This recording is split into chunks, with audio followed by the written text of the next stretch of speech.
Nagkakaintindihan ba tayo mga kapatid? So, number 2, sabi ng mga, kung ngayon, sabi ng mga tao, ano nagagawin namin? What must we do? The work of God required. Then sabi ni Jesus, manimpalataya kayo sa akin. Yan. Ang hinahanap ng Diyos, ang gusto ng Diyos ay sumampalataya kayo sa akin na kanyang inutusan. Ngayon, sabi ng mga tao, mahirap yan. Kinakailangan, kumbinsihin nyo kami na ikaw ay inutusan at karapan dapat ka pagkatiwalaan. O, tingnan mo ha, nakakain sila ng tinapay, nakakita ng himala. That time, kung yung question nila, yung authenticity ni Jesus, either impostor o hindi, parang gano'n. Bigyan mo kami ng proof para maniwala kami sa iyo na ikaw nga ang galing sa Diyos, galing sa Ama. Ngayon, ano sabi ng mga tao? Kung sasabihin mo ay kumain kami ng tinapay, nakakita kami ng himala, si Moses din naman, nasusulat.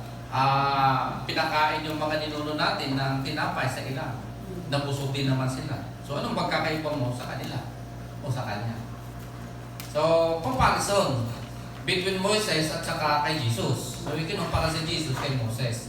So, ano significant doon? Parehas lang yun. Parang gano'n. Parehas lang. So, kayo naman tao, sa halip matuto, sa halip na maniwala sa Lord, okay? So, ano nangyayari? Comparison. Diba? Comparison. Mas maganda doon, mas magaling. Mas maganda doon, mas ano doon mas mabait. Comparison. Mas maganda ganito. Yung comparison na yan. Diba? So si Jesus, naranasan niya yung tinatawag na comparison. Diba? Comparison, kinumpara siya kay Moses. So, what is the significance sa bagay na yun? Diba?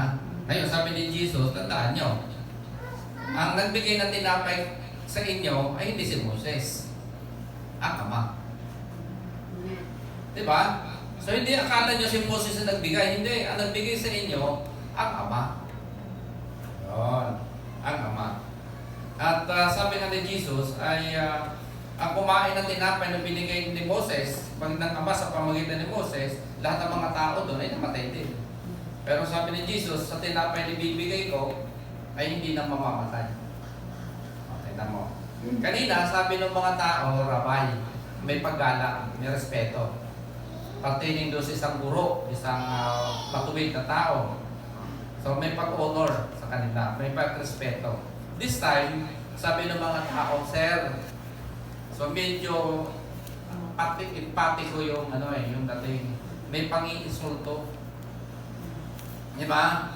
May pangiinsulto, merong kumbaga sa bilyar may pictos. Di ba? Sa pool may pictos. Merong pailalim na di ba? May paggalang na may pangbubuisit parang di ba? Ayun, sir. Ayan. Kasi may paggalang na may pang-insulto Ito sabi, bigyan mo kami ng pagkain yan, ng tinapay na yan, lagi. Bigyan mo kami ng pagtinapay na yan, lagi. Kasi sabi na ni Lord, huwag kayo mag-focus doon sa bagay na pangsamantala, nasisira. Dito, bigyan mo kami ng tinapay na yan, lagi. Para hindi na kami magutom. Hindi mo pag-iinis yun.